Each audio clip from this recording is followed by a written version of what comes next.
And in this medical surgical nursing presentation, we will discuss mental illness in the older adult population. In this unit, we will discuss a number of mental health disorders, their pathophysiology, etiology, signs and symptoms, risks, possible complications, treatments, nursing care, and various theories.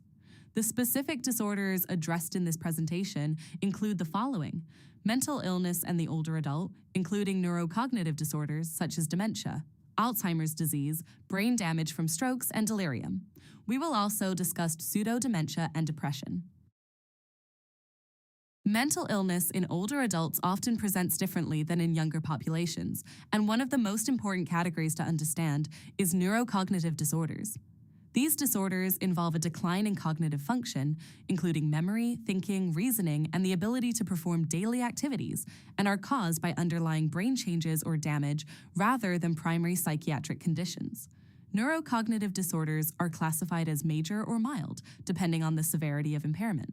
Major neurocognitive disorder, previously referred to as dementia, involves significant cognitive decline that interferes with independence, while mild neurocognitive disorder involves modest decline where the patient can still function independently but may require extra effort or compensatory strategies.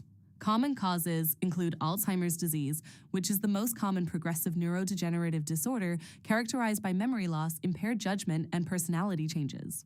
Lewy body dementia is another type and is associated with fluctuating cognition, visual hallucinations, and Parkinson-like motor symptoms. Stroke-related brain damage, also called vascular neurocognitive disorder, results from reduced blood flow to the brain, leading to stepwise cognitive decline and focal neurological deficits. Delirium is also included under neurocognitive disorders, but is very different in presentation. It is an acute, sudden change in mental status characterized by confusion, inattention, disorganized thinking, and altered level of consciousness. Delirium is often caused by an underlying medical condition, such as infection, medication effects, electrolyte imbalance, or dehydration, and is considered a medical emergency because it is usually reversible if the cause is treated promptly. It is critical for nurses to recognize that delirium has a rapid onset and fluctuating course, whereas disorders like Alzheimer's disease develop slowly over time. Early identification and intervention can significantly improve patient outcomes, especially in older adults who are at higher risk.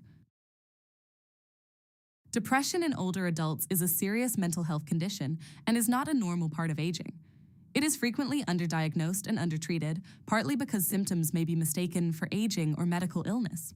Depression can present with persistent sadness, loss of interest or pleasure in activities, fatigue, sleep disturbances, appetite changes, difficulty concentrating, and feelings of worthlessness or hopelessness. In older adults, depression may also present with more physical or somatic complaints, such as pain or decreased energy, rather than overt sadness. It is essential for nurses to assess for suicidal ideation, especially because older adults have a higher risk of suicide completion compared to younger populations. Early identification and intervention are critical.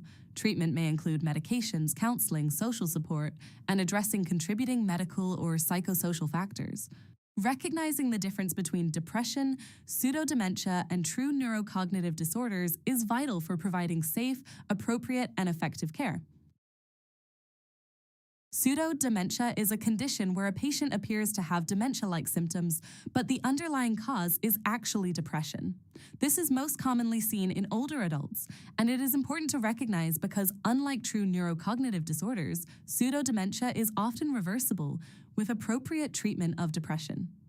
Patients may present with memory complaints, difficulty concentrating, slowed thinking, and decreased motivation, which can closely mimic conditions like Alzheimer's disease.